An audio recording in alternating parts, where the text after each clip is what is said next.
Abra sua Bíblia em Gálatas, carta de Paulo aos Gálatas,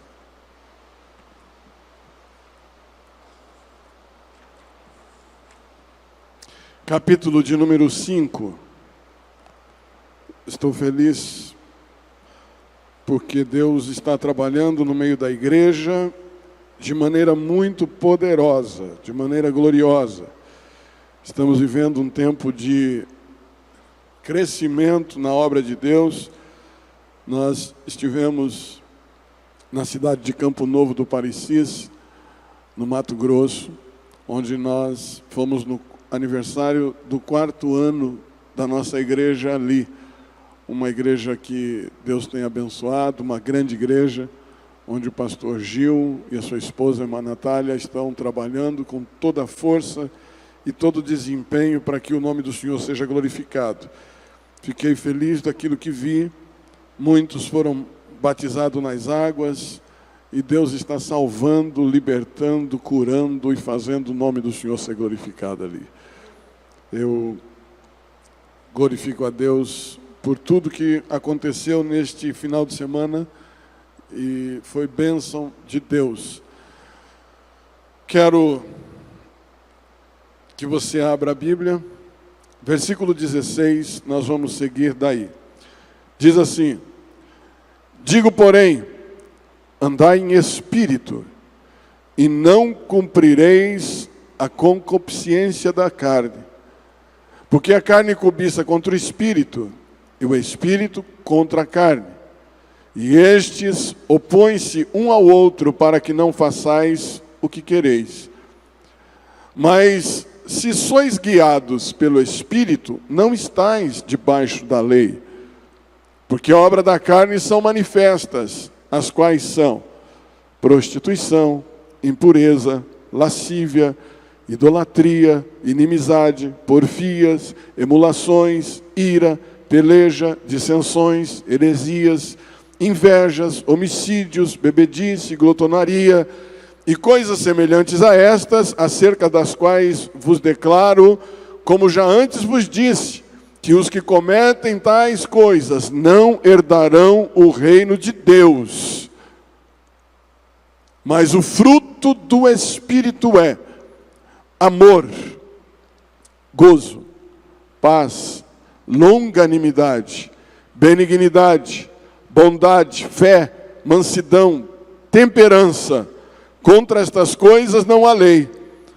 E os que são de Cristo crucificaram a carne com as suas paixões e com suas concupiscências. Se vivemos no Espírito, andemos também no Espírito. Não sejamos cobiçosos de vanglórias, irritando-nos uns aos outros, invejando-nos uns aos outros. Amém? Amém? Hoje está chovendo, você tem que falar mais alto, tá? Quando Paulo escreve esta carta aos irmãos da Galácia, ele escreve pela necessidade que a igreja da Galácia estava vivendo. Eles estavam vivendo uma grande dificuldade espiritual, eles estavam vivendo em conflitos espiritual, eles estavam vivendo numa crise muito grande naquela igreja. E Paulo então escreve a carta, e no capítulo 5 ele fala das obras da carne, do fruto do Espírito. Ele exorta a igreja na liberdade cristã. E quando eu chego no capítulo 5, no verso 16, dá para entender que a coisa era bem grave. E o que ele está escrevendo era o que estava acontecendo naqueles dias na igreja da Galácia. Ele não estava jogando palavras ao vento, mas ele estava tanto ensinando o povo daqueles dias, como soprando aquela doutrina que ele ensinou para os nossos dias, para nós vivermos aquilo que a Bíblia nos ensina. João, essa câmera está funcionando? Ela está? Porque está aqui meio atrapalhando a visão ali, né? Mas está bom. Do jeito que está, tá bom. Eu dou uma saidinha aqui, dá para ver os irmãos ali. E eles estavam vivendo esta grande dificuldade. No versículo 16 ele diz assim: andai em espírito, e não cumprireis as concupiscências da carne. Agora, alguém diz assim: pastor, como que eu vou andar em espírito? Se eu sou carne, eu vou ter que viver dentro da igreja? Eu vou ter que viver me arrastando de joelhos o dia inteiro? Como eu posso viver no espírito se eu tenho uma vida comum, secular aqui?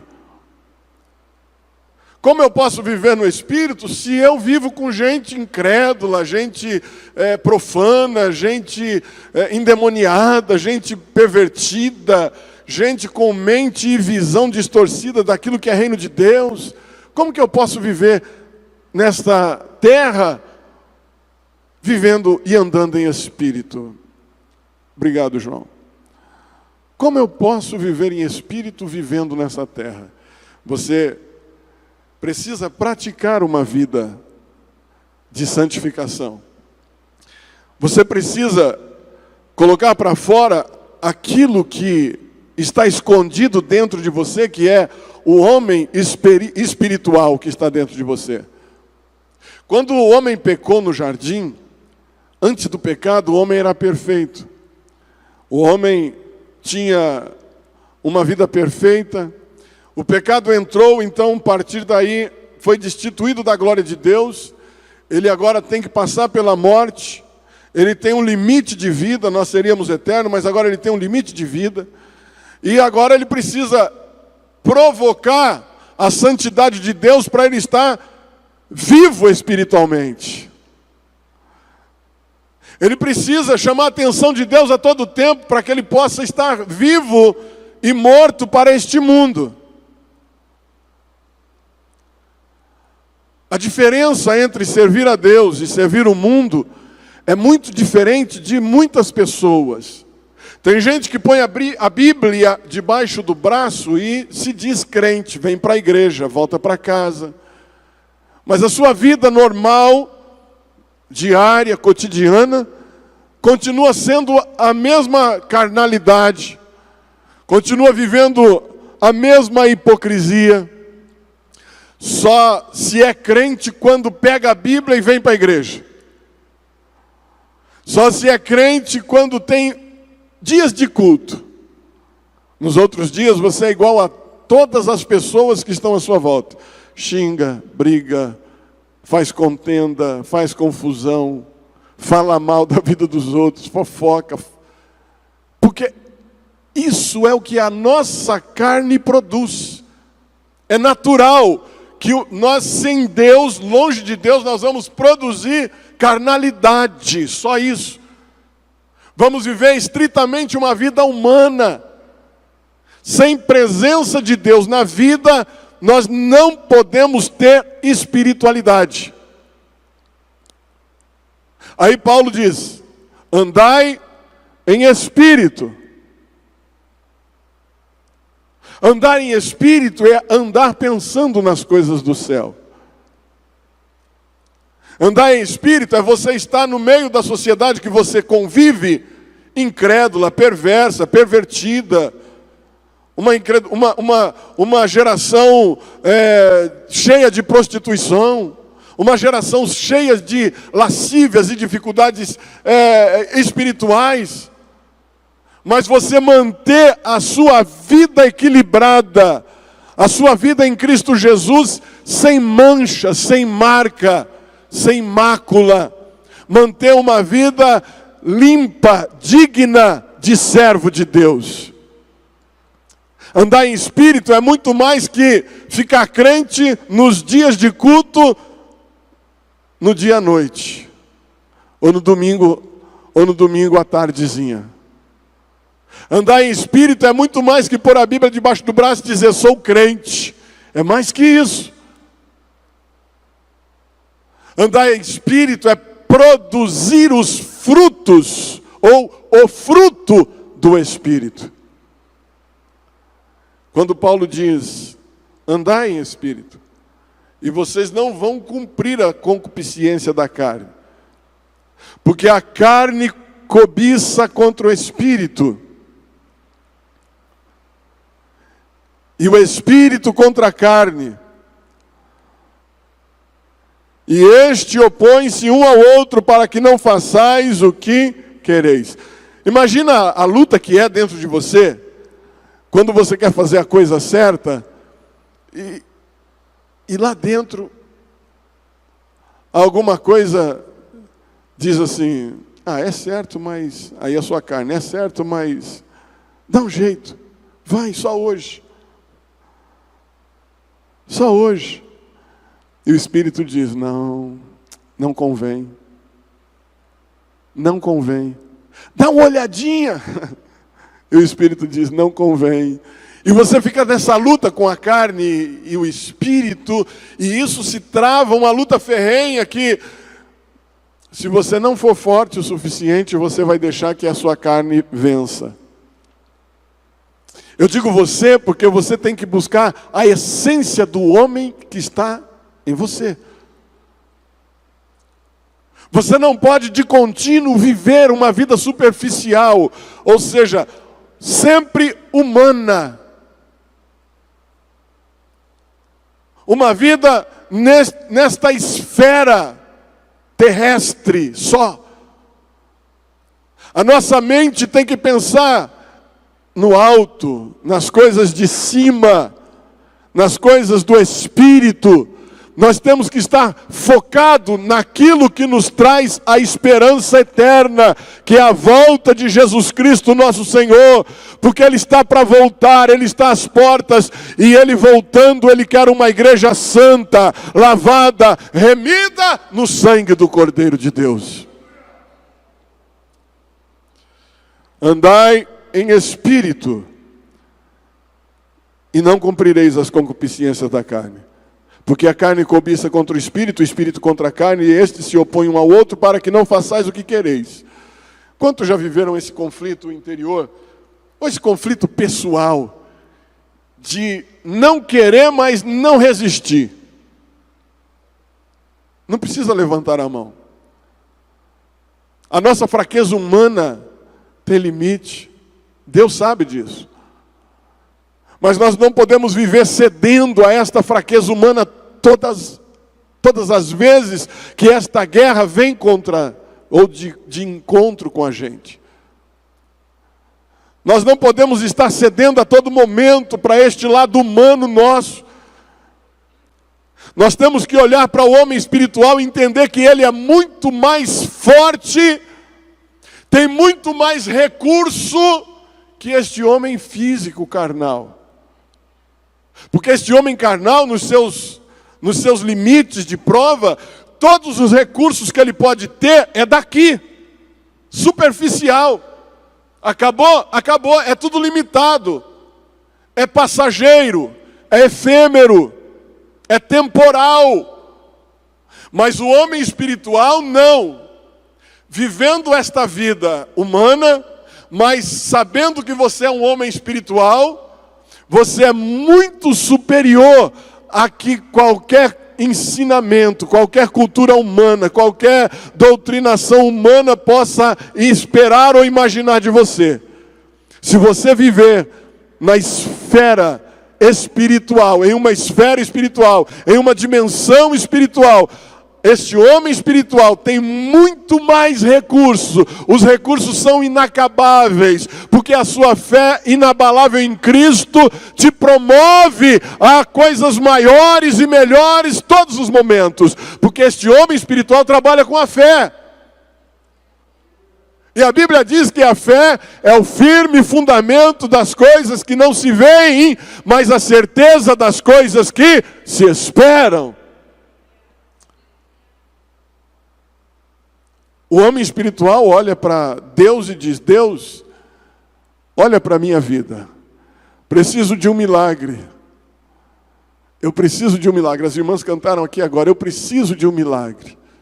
Eu preciso de um milagre. E você não precisa nem falar o milagre que é, porque Deus já sabe. E aí ele vem com autoridade, poder, ele move, se for possível, um sistema inteiro para socorrer você. E vem. Não dá para a gente falar nesse tempo que nós estamos vivendo. Mas nós podemos falar dos homens que viveram antes de nós. E se nós quisermos alcançar o que eles viveram, nós temos que morrer de verdade para este mundo. Eu não sei se você lembra daquela historinha de Pedro, quando estava na prisão. Não é historinha, é real. Pedro estava na prisão e, de repente, ele ia ser morto algum período depois, logo depois. E a Bíblia diz que tinha uma turma orando numa casa, os crentes estavam orando. E os crentes orando e Pedro na prisão, eu acredito que eles diziam: Jesus, tira Pedro da prisão. Jesus, entra com a tua mão forte e poderosa. Sabe aquele dia que você ora com tanta ânsia de um milagre acontecer? Os irmãos estavam orando pela vida de Pedro, porque ele era amigo de todos. Muita gente se converteu através da sua pregação. E eles estavam orando: tira Pedro da prisão, Senhor. Olha lá, levaram ele, prenderam ele, por certo, vão matá-lo amanhã. Tira ele da prisão, tira ele da prisão. A Bíblia diz que de repente as cadeias começaram a se abrir, as correntes começaram a cair, e o anjo do Senhor chegou, tocou no ombro dele e disse: Pedro, Pedro, levanta. Ele nem estava orando, ele estava dormindo. Mas a oração da igreja moveu o coração de Deus lá nos céus. E aí Pedro olha assim e acorda assustado com aquilo que ele está vendo. E o anjo diz: levanta, vamos. Se veste, vamos embora. Não, mas eu estou preto. Tá nada, rapaz, vem comigo. As portas foram se abrindo, Pedro foi passando, a outra abriu, Pedro passou, a outra abriu, Pedro passou. Ele estava no cárcere de segurança máxima. Mas não tem porta, não tem grilhões, não tem cadeias, não tem barreiras, não tem muralha que não possa ser movido quando um crente espiritual, quando um homem ou uma mulher espiritual move o coração de Deus, toca no coração de Deus. Pedro sai, bate na porta da congregação. E quando alguém ouve a voz de Pedro, Rode, né, se não me falha a memória, ouve a voz de Pedro: ai, Pedro está aí, mamãe, Pedro está aí na porta, abre a porta para ele. Filha, vai abrir a porta você, Pedro está na prisão, menina. Ele está preso numa prisão de segurança máxima. Ele está aí fora, eu ouvi a voz dele. A menina ficou tão assim, impactada com aquele milagre, que em vez de abrir a porta, ela foi avisar que Pedro estava ali. Ela ficou maravilhada com aquele barulhão todo. E é assim que vai ser na sua vida. Você vai se assustar com o milagre de Deus na sua vida, que não vai dar tempo de você fazer outra coisa, a não ser adorar o nome de Jesus, porque Ele é bom, é Senhor, é Salvador. Mas precisa ser espiritual. Não dá para você alcançar esta dimensão de vida, de fé, sem ser um homem espiritual. Tem que andar no Espírito. Amém? Bom, eu posso dividir em 3 partes, ou em 3 categorias, esta lista de crimes espirituais, ou seja, de pecados, de obra da carne, que está inserida aqui. Eu posso dividir em 3 categorias. A primeira categoria é pecados sensuais. Olha o que a Bíblia diz, verso de número 19. O 18 diz assim: sois guiados pelo Espírito, não estáis debaixo da lei. Se nós somos guiados pelo Espírito, não precisamos de lei, correto? Se nós fazemos a coisa certa, nós não precisamos da lei. A lei é para quem faz coisa errada, a lei é para quem peca, a lei é para quem rouba, a lei é para quem erra, a lei é para quem sai fora do padrão de vida que está sendo exigido por uma entidade, por uma sociedade ou por uma igreja. A lei serve para corrigir. Mas se você estiver vivendo em espírito, a lei não é necessária para você. Porque quem te guia é o Espírito Santo, não é a lei. Quem te dá ordem, quem te dirige é o Espírito de Deus. E aí você não precisa da lei para estar te puxando a orelha, te corrigindo, te colocando no caminho de novo. Não precisa. A lei é para quem erra. Versículo 19. Porque as obras da carne são... Olha lá. As obras da carne são...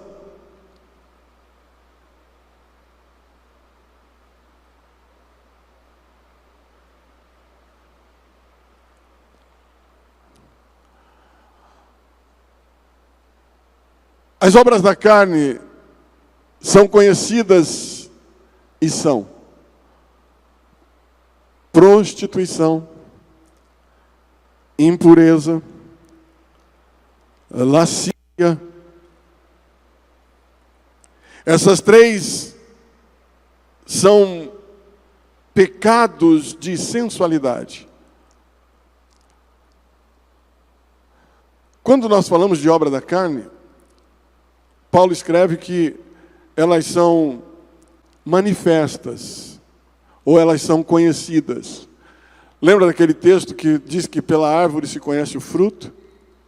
É mais ou menos por aí.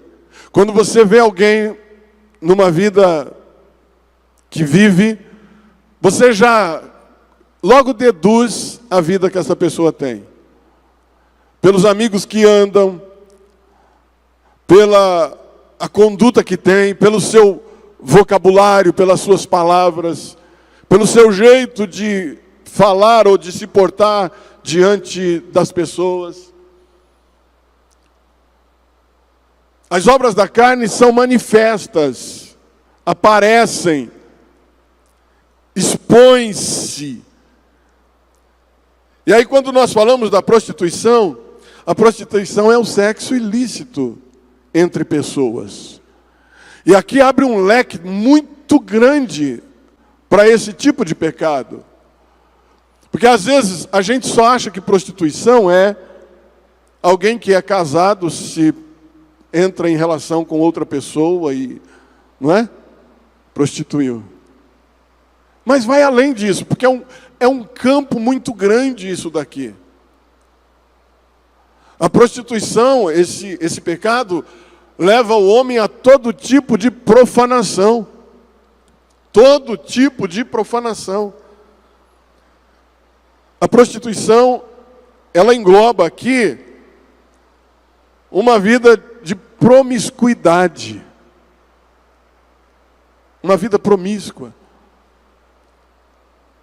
Pessoas que carnalmente se relacionam com outras, com um espírito maligno que opera na fraqueza da carne e vai destruindo e deturpando a moral de uma pessoa.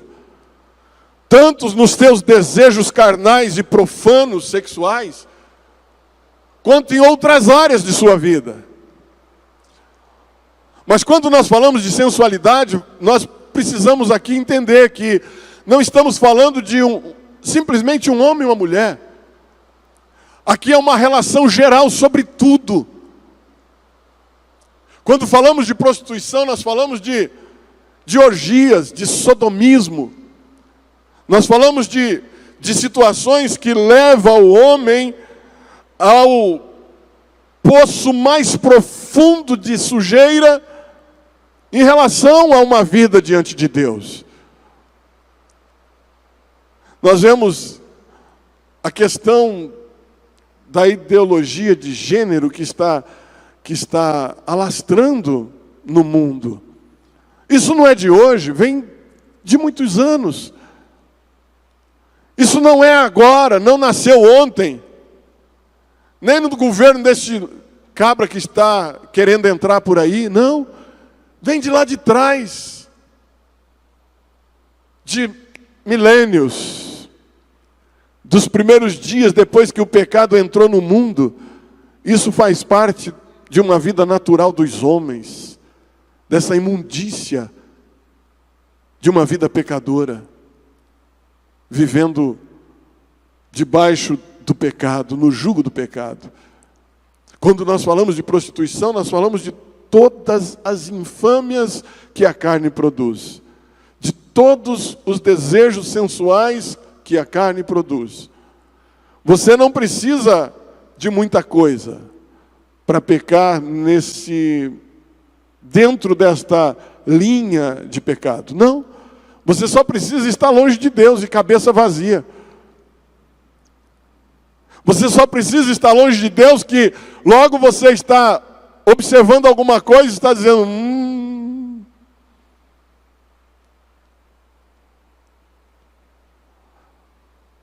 E não precisa muita coisa. Se você está longe de Deus, você vê aquelas coisas passando pela rua, você dá aquela primeira olhada, depois você dá mais uma olhada e diz, eita Jesus. Ainda põe Jesus no meio.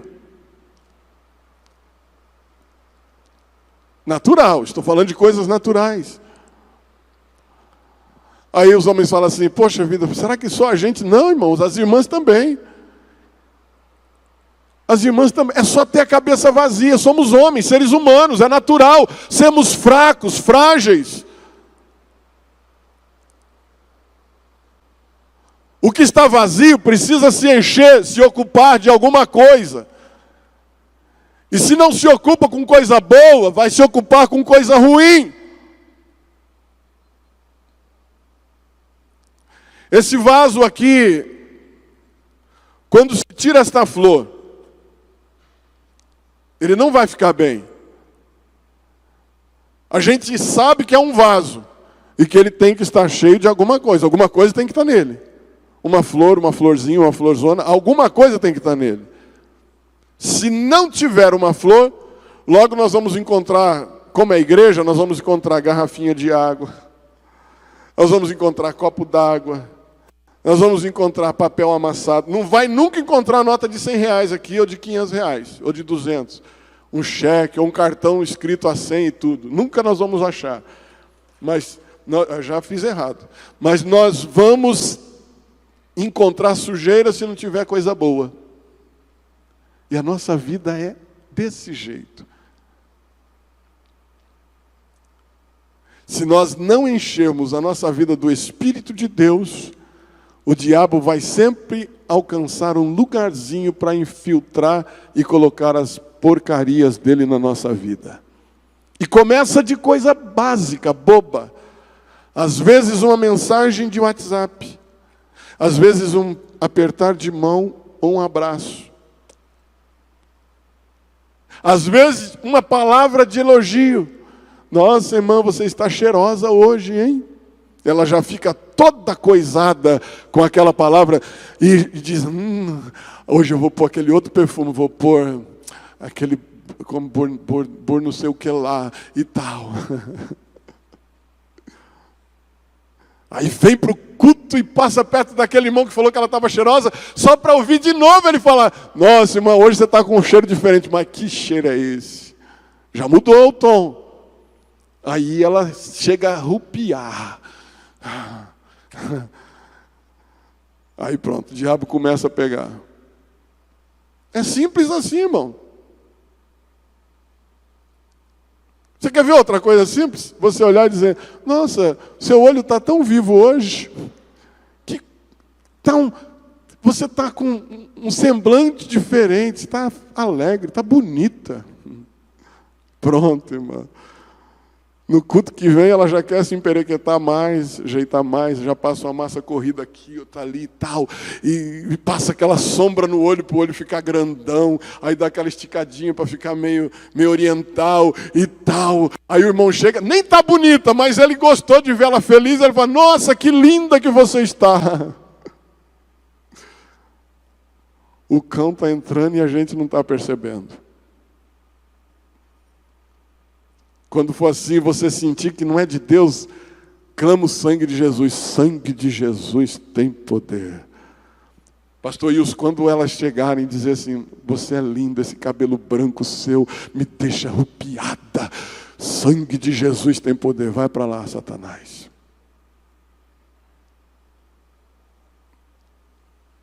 Começa de coisas pequenas. Aí vem o desejo. Ah, irmão, quando chega o desejo, você já começa a gerar o pecado. Você começa a gerar isso. E vai gerando, e vai gerando. E esta criança que está nascendo aí é um monstro que está dentro de você. E ela vai sendo gerada, esse monstrinho vai sendo gerado. Quando ele nasce, você consuma o pecado, você morre espiritualmente. A morte chega na sua vida. Sabe que se nós não tivermos cuidado de andar em espírito, o diabo pode cirandar com a nossa vida. A segunda coisa, impureza. É exatamente isso, uma imundícia da mente e do coração que contamina a pessoa. É uma imundícia da mente que contamina a pessoa, da mente e do coração. Porque a gente começa pela visão, as portas do coração, pela visão. O cheiro, ouvido. Quando entra na mente, você ainda tem condição de fugir disso. Mas quando desce para o coração, aí já fica mais complicado. Porque chegou no coração, a porta fecha e você fica com esse negócio dentro de você e vai sofrer as duras consequências de fazer gerar em você o pecado. A impureza. Tem gente que é impuro na mente. Tem gente que é impuro num apertar de mão. Tem gente que é impuro em dar uma olhada. Tem gente que é impuro em encontrar alguém pelo caminho. Tem gente que é impuro em uma palavra que diz. Às vezes ele diz uma palavra dúbia, uma palavra que refere a outra situação, com sentidos explícitos ou implícito naquela conversa, mas explícito de forma que as pessoas podem até entender mesmo. Nós precisamos cuidar da nossa mente, do nosso coração. Nós precisamos cuidar do homem espiritual que está dentro de nós. Nós não podemos deixar este homem espiritual morrer ou ser consumido pelos nossos desejos gananciosos da nossa carne. Não podemos. Você sabe qual é a coisa mais gostosa da vida? É a coisa proibida, é o que não pode. Não pode, quero ver como que é. Aí você vai pela curiosidade, acaba gostando. Nossa, o trem é bom mesmo. E pronto, acabou. É uma bebida, é uma tragada, é um gole. Você não precisa de muita coisa. O pecado não começa te derrubando de coisas grandes, não. Se você for pensar bem, você só tropeça com pedras pequenas. Na pedra grande você quebra a cara, você cai, pá, se esborracha. Mas na pedra pequena você tropeça, sai catando o cavaco e corre do outro lado. Aí você diz assim, se eu não fosse esperto, eu tinha caído. Já caiu, tropeçou, arrebentou o dedo, fez uma miséria no pé, mas forçou o joelho, vai sentir isso aí lá na frente. Pedra pequena te derruba. Pedra grande, tropeço grande, você tromba nele e pronto, acabou. Você vai desviar no outro dia. Mas a pedra pequena, você tropeça, no outro dia você vem, passa por cima, passa por cima, passa por cima, e sempre assim. Não é assim, pastor? Vigia. Cuidado. O diabo está ao nosso derredor buscando quem possa tragar. A pessoa contaminada vê impureza em tudo. Em tudo. Uma pessoa contaminada vê impureza em tudo. Uma pessoa contaminada é mais ou menos assim.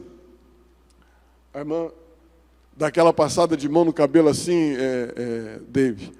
Dá aquela passada de mão no cabelo assim, olha para você e faz... Para tirar o cabelo do olho, ou sei lá que está irritando alguma coisa, ele já impuro diz assim, eita, está de olho em mim. Está com coisa comigo.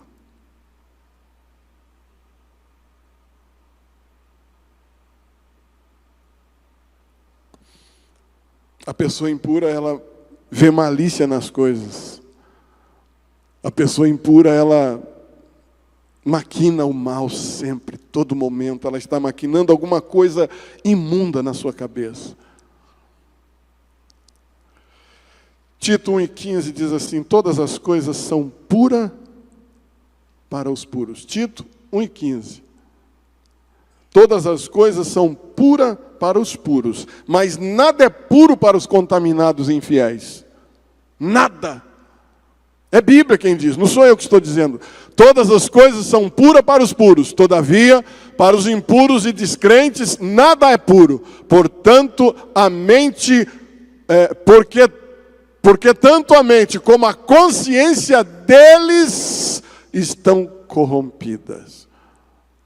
A mente e a consciência. Você sabe o que é consciência? A mente e a consciência está corrompida. Você não está cauterizado. Nada mais é pecado, não tem problema mais nenhum. Ah, pastor, mas ninguém está vendo. A Bíblia diz que os olhos de Deus são como chamas de fogo que contempla, que contempla, que contempla, que contempla e ponto final. Deus está vendo o que você está vendo. Talvez a sua esposa não pode ver, mas Deus está vendo. Talvez o seu pastor não pode ver, mas Deus está vendo. Talvez o seu esposo não pode ver, mas Deus está vendo. Talvez o seu patrão não está vendo, mas Deus está vendo. Talvez o seu amigo não está vendo, mas Deus está vendo. Nada passa diante dos olhos de Deus sem que Ele veja. E a Bíblia diz que Ele tem no céu um livrão bem grandão, que chama Livro das Obras. E tudo que você faz de bom ou ruim está escrito no livro das obras. Cuidado, vigia. Lascívia. Você sabe o que é lascívia? É uma qualidade ou um caráter lascível de uma pessoa ou de um animal. É a propensão para a luxúria. A lascívia é uma propensão para a luxúria. A lascívia é uma propensão para a sensualidade exagerada. Sabe aqueles crentes? Tem irmão assim, irmãos, que tem aquele apetite desordenado em casa. A esposa tem que dormir antes dele. Eu vou falar devagar aqui, porque tem criança. Mas a esposa tem que dormir antes dele. Ou de vez em quando ela tem que falar: estou com dor de cabeça, amor. Isso é lascívia. É pecado também. Você tem que ser comedido, moderado, equilibrado. Você é crente, rapaz. Talvez não tenha aqui, mas tem mulher assim também, exagerada. O coitadinho chega, está magrinho, está a orelhinha caída, murchinha, porque a irmã vai e suga o bichinho. Tem, irmão, não adianta eu ficar dando volta. Nós somos adultos, todos nós somos adultos aqui, sabemos do que nós vivemos. Os nossos exageros são pecados, todos eles. Nós somos comedidos. A Bíblia diz que Deus nos deu um espírito, não de medo, mas de moderação. Temos que ser temperados, isso é fruto do Espírito. Faz parte do gomo do amor. Temperança. Mas não é isso que eu vou falar hoje. Eu vou falar só das obras da carne. E aí, a lascívia é exatamente isso. A sensualidade exagerada. A lubricidade. Caráter de quem está marcado pela sensualidade, ou que produz propensão para a sensualidade. Essa coisa precisa sair da sua vida. Isso é obra da carne. Essa coisa não pode existir em você. Isso é obra da carne. A segunda, para nós encerrarmos, a segunda parte, ou a segunda categoria de pecado é pecados supersticiosos. Pastor, mas se eu falar de superstição para nós, somos crentes. E se eu falar de superstição, sim. Porque às vezes a gente só pensa que superstição é um pensamento, é uma ideia, né? A gente pensa. Mas tem crentes supersticiosos dentro da igreja. Que, por exemplo, a gente canta um hino assim, por exemplo, vamos pensar aqui. Sim ali, sim ali. Não lembro a letra. Nos espera Jesus. É hino que canta em velório. Ou a gente vem mais perto. Tem gente que fala assim, chega a arrepiar, credo. Eu não vou morrer não quero cantar esse hino não. Bobeira. De vez em quando eu cantarolo 202, né? Como que é mesmo? Lembra ele aí? Junto ao trono de Deus preparado, há, cristão, um lugar para ti. É lindo esse hino. A Beth fala assim, não que ela seja supersticiosa, mas ela diz assim, ai bem, para de cantar, esse hino é de morte. Esse hino é de velório. A gente lembra, a mente da gente vai lá atrás, vai lá na frente. Mas de uma certa forma, nós pegamos um pouco de algumas superstições. Você acredita que tem crente que não passa no meio daqueles roda-moinhos? O vento lá na fazenda, David, faz... Tem crente que vê, diz que é Satanás aquele negócio lá. Não passa no meio daquilo que tem medo de ficar endemoniado, de morrer ou de ser levado do outro lado. Você acredita que tem crente que não tem coragem de passar debaixo de um arco divino? Ou seja, um arco-íris? Nós crentes devíamos chamar sempre de arco divino. É o que está escrito na Bíblia. Íris foi inventado por aí. Mas o arco que Deus, a aliança que Deus fez, esta aliança, esse símbolo aí, foi Deus quem criou. E chama-se arco divino. Tem gente que tem medo de passar por baixo dele. Ou tem gente que tem vontade de chegar onde ele nasce, mas bobeira sua. Você só vê ele de longe, porque quando você chega perto, é igual essa luz aqui, ó. Eu só estou vendo ela no chão, aqui não estou vendo nada. Mas se eu colocar a minha mão no lugar de onde ela está vindo, lá, ela vai aparecer. Mas se você chegar no arco divino para alcançar o pé dele, para ganhar ouro à vontade, porque tem gente que tem essa superstição, né? Se eu achar o começo do arco-íris, eu vou ser muito rico. Eu saio do outro lado rico. Deixa de besteira, rapaz. Vai continuar a mesma coisa. Tem um monte de supersticiosos. Muita superstição. Assim como os pecados citados acima, a idolatria continua existindo. E hoje significa colocar qualquer coisa diante de Deus ou de pessoas. Esses pecados supersticiosos, eles são pecados de idolatria. Quando você idolatra uma coisa, uma pessoa, um animal, uma matéria, isso é idolatria. Eu poderia dizer assim, aqui não tem, mas de repente tem. Tem alguém aqui que tem alguma idolatria na vida? Tem alguém aqui que tem alguma idolatria?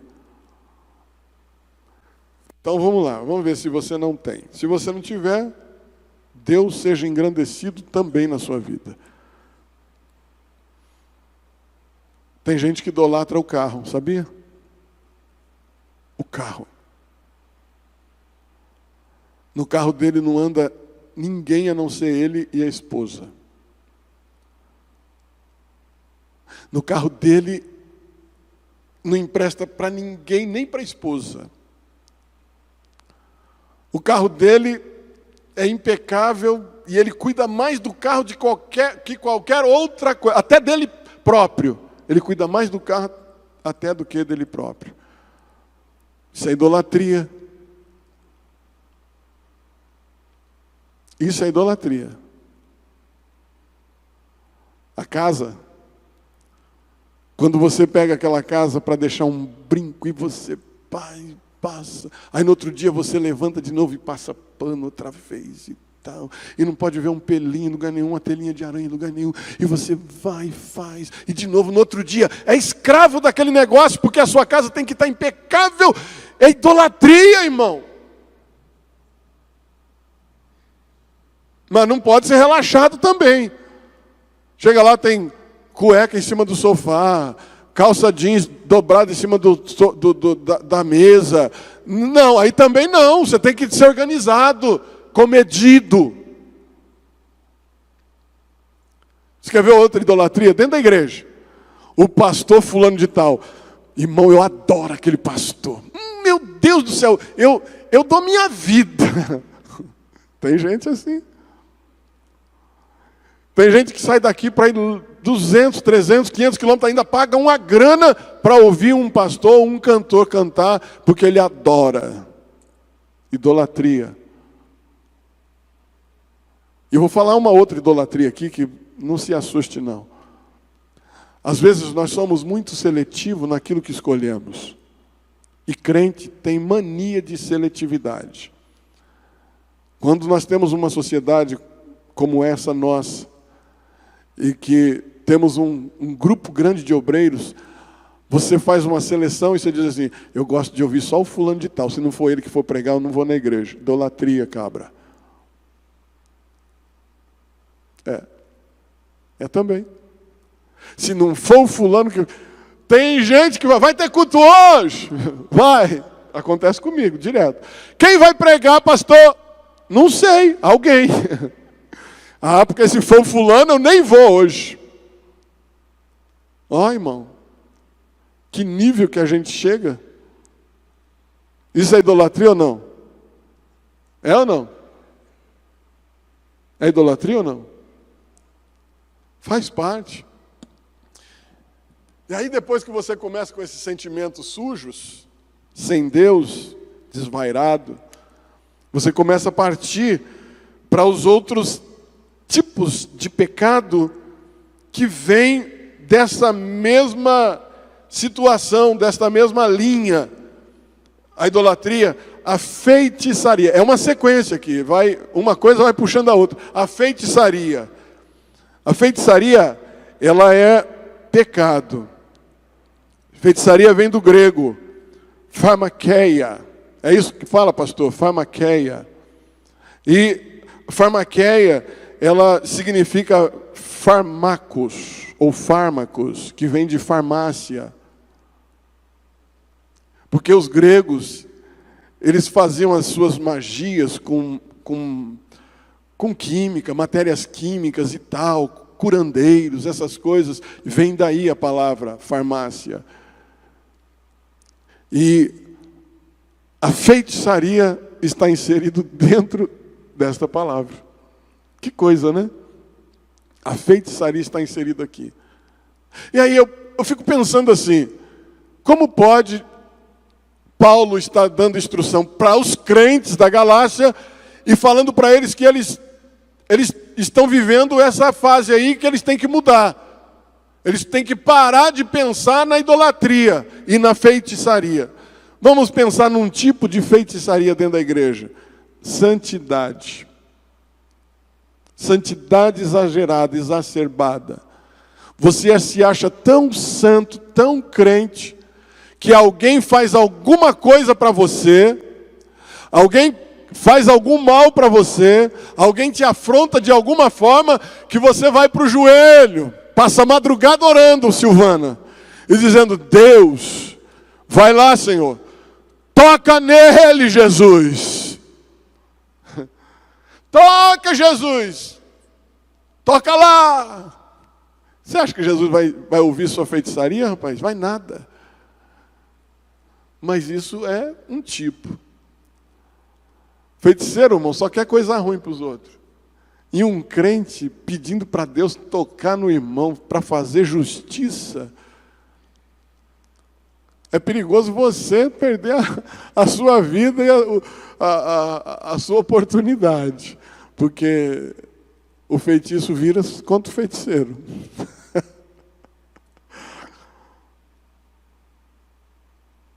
Você quer ver outro tipo de feitiçaria? Você não fala nada, mas você fica, tomara que dê errado. Isso tem dentro da igreja. Tomara que dê errado, tomara que dê errado. Um grupo que quer sobressair sobre outro grupo, um irmão que quer sobressair sobre outro irmão, alguém que tenha uma função dentro da igreja e o outro que quer ter também uma função parecida e quer sobressair sobre aquela função daquele irmão, quer se aparecer mais que o outro, começa a tomara que dê errado, tomara que dê errado, tomara que dê errado, não dê certo, tomara que dê errado, tomara que dê errado. Tem gente que fica orando para o som dar errado, para o Reginaldo passar raiva, ficar nervoso, a diabetes dele subir. Tem gente que fica orando para a orquestra errar tudo e ficar aquela coisa feia no culto. Tem gente que tem vontade que, quando está alguém cantando aqui, ai, tomara que tropeçasse e caísse de cara no chão. Ai, que não sei o que, passar mal vergonha. Acredita nisso? Irmão, misericórdia. Mas nas nossas fraquezas e longe de Deus, nós somos um bicho, sem equilíbrio, que pensa, mas não raciocina.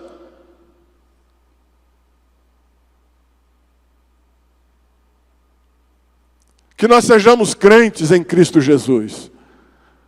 Que nós tenhamos Cristo na vida o tempo todo. Que nós possamos viver num espírito para não cumprir estas concupiscências, para não termos a nossa alma corrompida pelo pecado. Que nós possamos servir a Jesus com integridade, com vida, com graça, com força. Abra sua Bíblia em Colossenses, capítulo 3, versículo 5.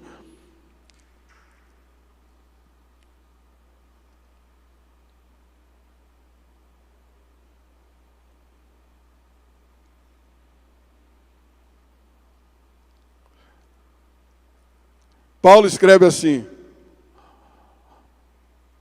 assim façam morrer tudo que pertence à natureza terrena de vocês.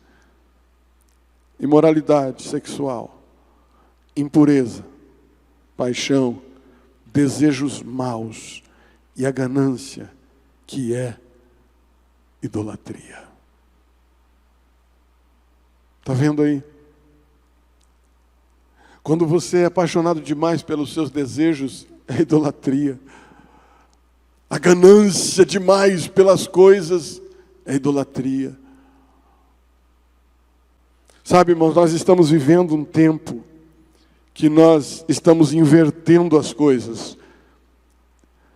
Nós devemos adorar a Deus, amar as pessoas e usar as coisas. É isso que nós temos que fazer. Adorar a Deus, amar as pessoas e usar as coisas. É uma ordem natural do homem espiritual. Mas o contrário disso é, usamos as pessoas, amamos somente a nós mesmos e adoramos as coisas.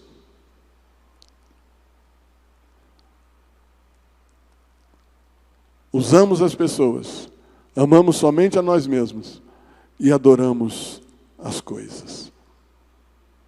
Mas Paulo diz: fazei, pois, morrer a vossa natureza terrena.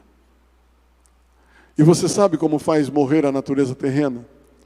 Orando, buscando a santidade de Deus através da sua palavra, aprendendo da palavra de Deus, vivendo em comunhão com a igreja de Cristo Jesus, se envolvendo com as coisas santas, se envolvendo com as coisas espirituais. É assim que você mata a sua natureza terrena, jejuando, orando, buscando a presença de Deus. Mas sabe que ao contrário disso, a gente diz assim, nossa, orando demais, Deus me livre, para que orar tanto? Para não viver o que você está vivendo. Para que falar tanto com Deus assim? Será que vai ser mais crente que eu? É lógico que vai. Quanto mais perto de Deus, mais longe do mundo. Posso não ter o mesmo conhecimento que você, posso não ser PhD nisso ou naquilo, posso não ter doutorado em algumas áreas da vida, mas eu tenho Jesus no meu coração e é Ele quem me guia. Ele me dá o norte da vida. Ele diz, por aqui, filho, por aí você vai bater a cabeça e vai ficar ruim para você. Por aqui, e eu vou seguindo as orientações. Mas o sabe tudo, ele vai do jeito que ele quer. Quando chega lá na frente, ele bate com a cabeça. Aí ele tem que fazer o caminho todo de volta para chegar onde o que não sabia nada está. A diferença é ter Deus na vida e não ter Deus na vida. E outra vez vereis a diferença entre o que serve a Deus e o que não serve a Deus. Eu vou terminar, mas eu quero que você entenda que a feitiçaria é pecado. É idolatria também. E você precisa ficar longe dessas coisas. Nunca se ache melhor que ninguém. Nunca queira o mal de ninguém. Nunca deseja para o próximo aquilo que você não quer para você. Olha para você mesmo e diga, Jesus, eu preciso plantar coisas que eu quero colher. Porque se você plantar, disso que plantar, você terá que colher. E a lei da semeadura é fiel. Você planta o quanto você quer, mas quando você colhe, está fora do seu controle. Você colhe sempre muito além daquilo que você plantou. Então, vigia, preste atenção, sai fora, corre longe, mate essa natureza terrena que você tem convivido muitos anos. Fazei, pois, morrer a vossa natureza terrena. Faça morrer a vossa natureza terrena. Como você faz isso? Não que você não vai ter mais o desejo, o sentimento, não vai vir mais na sua cabeça. Vai, toda vez. Sempre vem. Mas você vai fechar os seus olhos e dizer, Jesus, eu quero só te adorar. Que essa miséria do pecado da carne na minha vida passe longe de mim. Eu quero só te adorar. Eu quero só te adorar. Eu quero só te glorificar. Eu quero só te exaltar. Eu quero só te bendizer. Isso é viver um mundo espiritual. Isso é viver um mundo espiritual. Andar em espírito. É assim que você vence. Quando você olha para alguma coisa que vai fazer você errar o caminho, olha para Jesus e diz, Jesus, eu estou aqui nesta terra e é cheia de pecado, mas eu quero, Senhor, que o Senhor mude a minha história, tira da minha mente, tira do meu coração, tira de frente de mim esse negócio, porque eu quero ser santo. Vira para o outro lado e vai embora, segue seu caminho. Sabe o que é pecado também? Você ficar assim, eu quero que esse 9 dedos morra.